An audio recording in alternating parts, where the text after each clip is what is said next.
आप सभी श्रोतागण और प्रिय सब्सक्राइबर बंधु जितने भी हमारी इस वीडियो को देख रहे हैं, मैं उन सभी को हाथ जोड़कर प्रणाम करता हूं।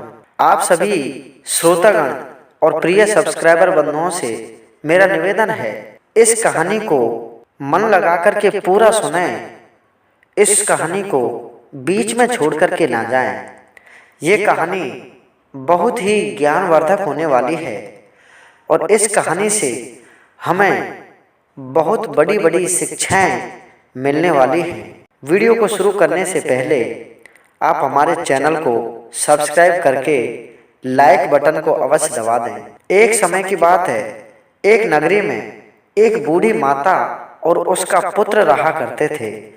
बूढ़ी माता के पुत्र का नाम दिलीप था। माता अपने पुत्र से कहने लगी कि बेटा, अब आप जवान हो गए हो, मैं काम कर कर के थक चुकी हूँ, मैं कहाँ तक कमा कर के लाऊं। अब तुम थोड़े बड़े हो गए तो कहीं बाहर जा कर के कुछ पैसे कमा कर के लाओ, जिससे हमारी ये जो फूटी सी झोंपड़ी है, इसकी जगह हम एक छोटा सा मकान बना लें। उसके बाद में आपका विवाह भी कहीं से हो जाएगा तो हमारे घर में एक प्यारी सी बहू आ जाएगी। अपनी माता की बात को सुनकर दिलीप सोचने लगा कि मेरी माँ ने बात तो बिल्कुल सही कही है, क्यों ना मुझे कहीं कमाने के लिए जाना चाहिए। ऐसा मन में विचार करके और दिलीप किसी शहर की तरफ कमाने के लिए निकल जाता है। दूसरे शहर में जाकर वह एक तेली के घर पहुंच जाता है और तेली से कहने लगा कि हे तेली, मुझे कोई ना कोई काम आपके इस तेल के कारखाने में दे दो, जिससे मेरा घर चल जाएगा। तेली कहने लगा कि काम तो आपको मिल जाएगा, लेकिन मेरे पास में रहने और खाने की व्यवस्था नहीं है। इसके लिए आपको कहीं अलग से किराए के घर में रहना पड़ेगा। दिलीप ने किराए का घर लेकर के उस तेली के कारखाने में काम करना शुरू कर दिया। दिलीप दोपहर की रोटी सुबह बना करके अपने कमरे में रख देता और कारखाने में काम के लिए चला जाता। जैसे ही दिलीप वापस खाना खाने के लिए अपने कमरे में लौटा तो देखा कि उसने जो 4 रोटियां बनाई थी, उनमें से एक रोटी गायब हो गई। जब उसने देखा कि 4 रोटियों में से एक रोटी गायब हो गई तो सोचने लगा कि यार, मैंने 4 रोटियां बनाई, एक रोटी कहाँ चली गई। लेकिन तभी उसके मन में ख्याल आया कि शायद मैंने 3 ही रोटी बनाई होंगी। ऐसा मन में सोच के वो उन रोटियों को खाकर पुनः अपने कार्य में लग जाता है। दूसरे दिन दिलीप ने 4 रोटियां बनाई और उनको गिना और एक थाली में रख करके कमरे का ताला बंद करके वहां से काम करने के लिए चला गया। और दोपहर को दिलीप जब खाना खाने के लिए वापस अपने कमरे में आया, ताला खोलकर अंदर घुसा तो देखा 4 रोटियों की जगह फिर से 3 रोटियां ही बची हैं। यह देखकर के दिलीप को बड़ा अचंभा हुआ और मन ही मन सोचने लगा कि हे भगवान, इस घर के अंदर या तो कोई भूत प्रेत है या फिर मेरे साथ में कोई छल कपट कर रहा है, क्योंकि मैं ताला बंद करके जाता हूँ और इसमें से एक रोटी गायब हो जाती है। ऐसा मन में विचार करके डरा हुआ सहमा हुआ सा वह लड़का रात भर अपने कमरे में इधर उधर करवटें बदलते हुए रात निकाल देता है। सुबह जैसे ही हुआ तो उसने सोचा कि क्यों ना आज काम पर नहीं जाया जाए और इन रोटियों को देखा जाए कि इन रोटियों को कौन ले जाता है। दिलीप ने पुनः 4 रोटी बनाई और अपना ताला बंद करके एक छोटा सा छेद उस दरवाजे में था।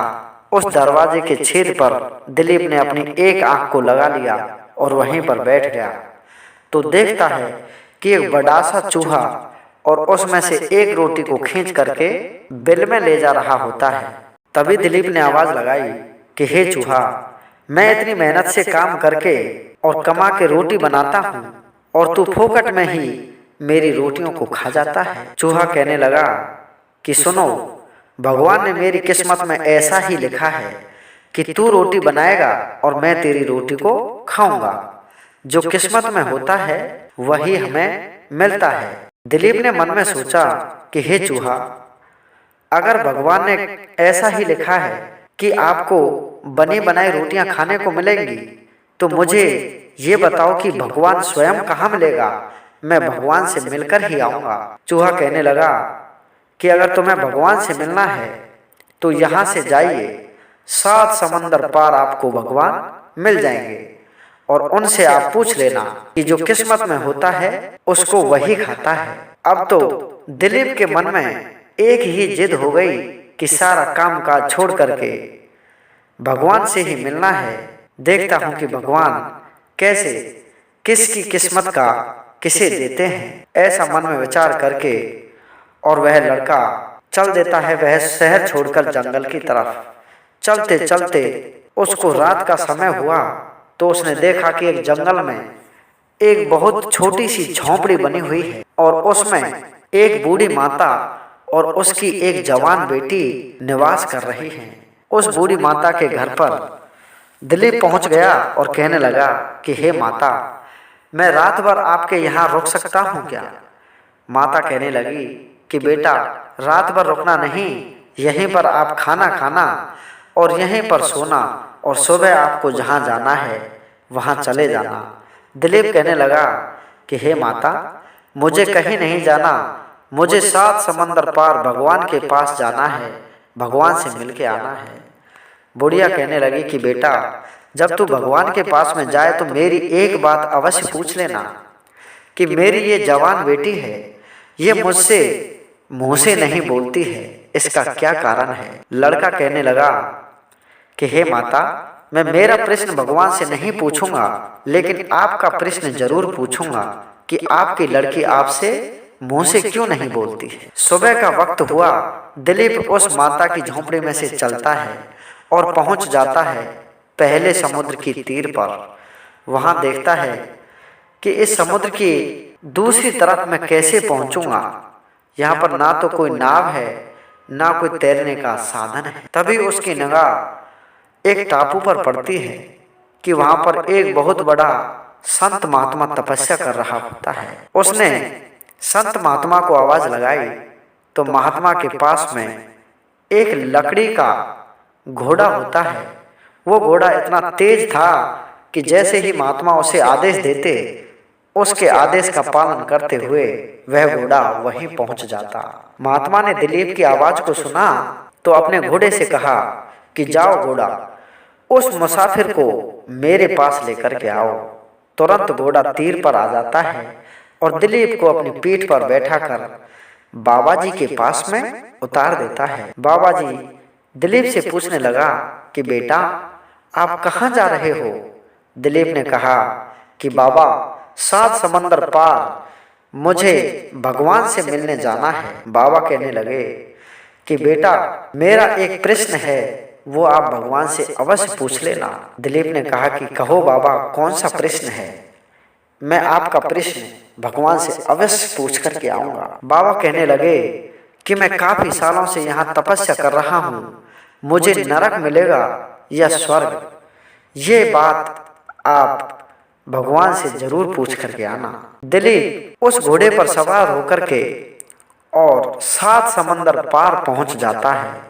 जैसे ही 7वें समुद्र की तीर पर वह घोड़ा दिलीप को उतार देता है तो देखता है कि एक बहुत बड़ा कछुआ, कम से कम 1 क्विंटल उसमें वजन होगा, इतना बड़ा कछुआ और दिलीप को मिल जाता है। दिलीप जैसे ही उस कछुए के पास में पहुंचा तो कछुआ कहने लगा कि हे मनुष्य, आप 7 समुद्र पार करके यहाँ आ गए हो, आप कहाँ जाना चाहते हो? दिलीप कहने लगा कि सुनो कछुआ, मैं भगवान से मिलने यहाँ पर आया हूँ। तो कछुआ कहने लगा कि सुनो भैया, आप अगर भगवान के पास में जा रहे हो तो मेरा एक प्रश्न भगवान से अवश्य पूछ करके आना। दिलीप कहने लगा कि कौन सा प्रश्न है कछुआ? आप कहिए, मैं आपका प्रश्न भगवान से अवश्य पूछूंगा, चाहे मैं मेरा प्रश्न ना पूछूं, लेकिन आपके प्रश्न को भगवान से अवश्य पूछूंगा। कछुआ कहने लगा कि मैं हजारों साल से इस समुद्र में रह रहा हूँ, मेरी मृत्यु कब होगी और मेरे पंख कब लगेंगे जिससे मैं उड़ करके सारे संसार का भ्रमण कर सकूं।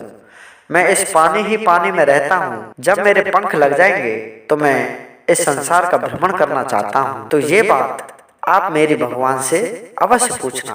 तो प्रिय श्रोताओं, जैसे ही लड़का उस कछुए के पास से और उस सात समुद्र के पार जंगल में जाने लगता है, तो स्वयं भगवान उस भक्त की भक्ति पर प्रसन्न हो जाते हैं और उन्हें स्वयं अपने असली रूप में आकर के दर्शन देते हैं। दिलीप कहने लगा कि आप कौन हो? भगवान कहने लगे कि सुनो बेटा, मैं स्वयं भगवान हूँ और मैं आपके भक्ति भाव से आपकी जिद के सामने हार गया हूँ और मुझे मजबूरी में आपको दर्शन देने पड़े हैं। जब आपने इतनी बड़ी हट की है तो मुझे स्वयं को यहाँ पर आना पड़ा है। बोलिए बेटा, क्या मांगना चाहते हो? दिलीप कहने लगा कि बाबा, मैं आया तो मेरा प्रश्न पूछने, लेकिन मेरे प्रश्न को तो मैं आपसे सबसे बाद में पूछूंगा।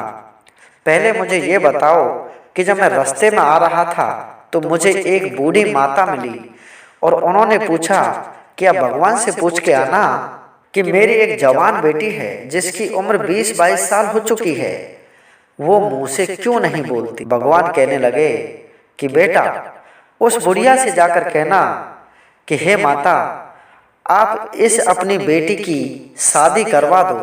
ये 22-25 साल की हो चुकी है, ये अपने मुंह से कभी नहीं कहेगी कि मेरा विवाह करवा दो, मेरी शादी करवा दो।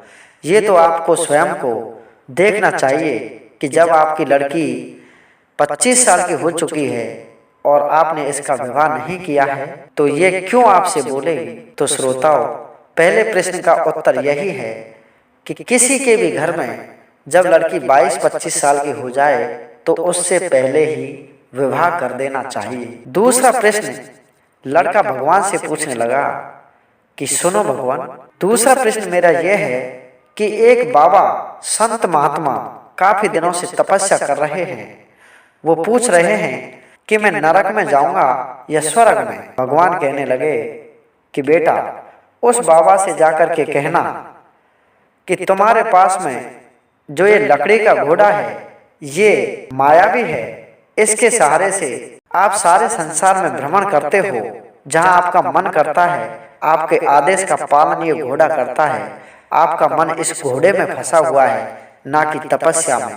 जिस दिन आप इस घोड़े को किसी को दान में दे दोगे, उस दिन आप स्वर्ग के हकदार हो जाओगे। आपके भक्ति भाव, भगवान आपका जो भी भक्ति भाव है उसे भगवान अवश्य मान्य करेगा, अवश्य कबूल करेगा। तो श्रोताओं, ये बात भी बड़ी ज्ञान की है कि जब तक हमारा इस संसार में मन फंसा हुआ है तब तक हमें स्वर्ग का सपना नहीं देखना चाहिए। स्वर्ग जाने के लिए हमें अवश्य ही मोह माया को छोड़कर तपस्या में लग जाना चाहिए। तीसरा प्रश्न उस कछुए का भगवान से दिलीप ने जब पूछा कि हे भगवान, 7वें समुद्र के तीर पर मुझे एक बहुत बड़ा कछुआ मिला था। उसने मुझसे पूछा कि भगवान से कहना कि मेरी उम्र हजारों साल की क्यों है और मेरे पंख कब लगेंगे जिससे मैं उड़ करके इस संसार का भ्रमण कर सकूं। भगवान कहने लगे कि बेटा, आप उस कछुए से जाकर कहना कि आपका जो ऊपर का ये कवर है, ये खोल है जो बहुत मजबूत होता है। जिस दिन इस खोल को आप उतार के रख दोगे, उस दिन आपके शरीर से पंख उगने लग जाएंगे और आप उड़ने भी लगेंगे। इन प्रश्नों का उत्तर पूछ करके जैसे ही वो 5 कदम पीछे हटता है तो भगवान वहां से अंतर ध्यान हो जाते हैं और वापस चल देता है लड़का अपने घर के तरफ। जैसे ही लड़का वापस आया तो सर्वप्रथम उसे कछुआ मिला और कछुआ ने उस लड़के को देख करके तुरंत पूछा कि सुनो भैया, आपने मेरे प्रश्न को भगवान से पूछा क्या?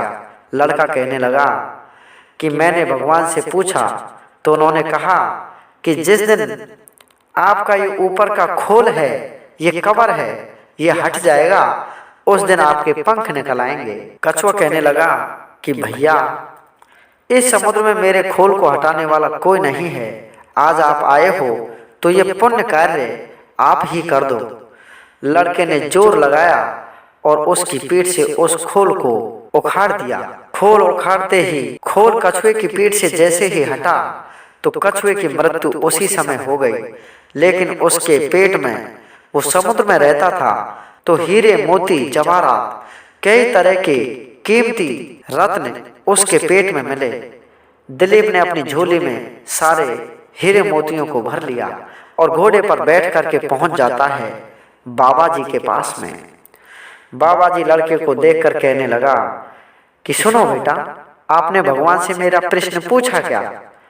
दिलीप कहने लगा कि हे बाबा, मैंने भगवान से पूछा तो उन्होंने कहा कि इस घोड़े में आपका ध्यान अटका हुआ है, आप इस घोड़े को किसी को दान में दे दोगे तो आपकी भक्ति भाव है वो भगवान के प्रति और भी ज्यादा हो जाएगा, जिससे आपको स्वर्ग की प्राप्ति हो सकती है। बाबा जी कहने लगा कि बेटा, इस समुद्र के तीर पर कोई नहीं आता है, ऐसा करो इस घोड़े को आप ही यहाँ से ले जाओ, जिससे मैं भगवान से अच्छी तरह प्रार्थना करूँगा, अच्छी तरह भगवान का भजन करूँगा और मुझे स्वर्ग मिल जाएगा।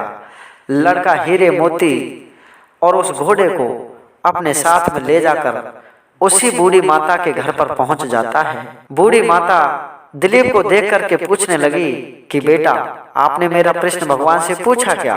दिलीप कहने लगा कि हे माता, ये लड़की 25 साल की हो चुकी है, ये जवान हो गई है, जब तक आप इसका विवाह नहीं करोगे ये आपसे बात नहीं करेगी। बुढ़िया ने देखा कि हे बेटा, यहाँ पर जंगल में कोई लड़का नहीं है, आपसे अच्छा वर मेरी बेटी को कहाँ मिलेगा, इसलिए मेरी बेटी से विवाह करके इसे अपने साथ में ले जाइए। श्रोताओ, आले गीले बांस उस जंगल में से काट के उस बूढ़ी माता ने अपनी लड़की का विवाह दिलीप के साथ में कर दिया।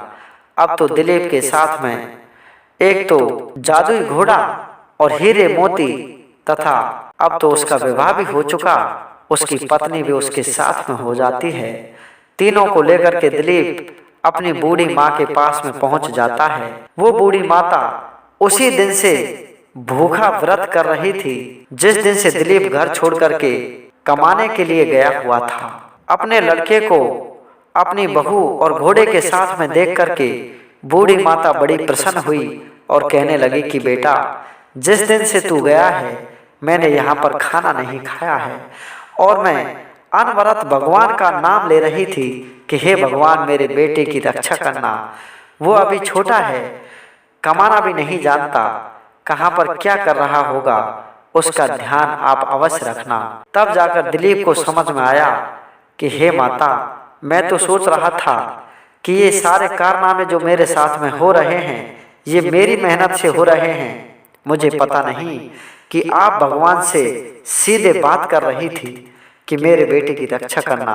देखो माता, मैं आपके लिए नई बहू और हीरे मोती तथा आने जाने के लिए जादुई घोड़ा लेकर के आया हूँ। तो श्रोताओ, जो भगवान से प्रार्थना करते हैं, भगवान का भजन करते हैं, भगवान स्वयं उनकी रक्षा हर हाल में हर जगह पर करते हैं। इस कहानी से आपको यदि कोई ज्ञान मिला हो, कोई सीख मिली हो तो हमारी वीडियो को लाइक कर देना और चैनल को सब्सक्राइब कर देना। धन्यवाद। जय हिंद, जय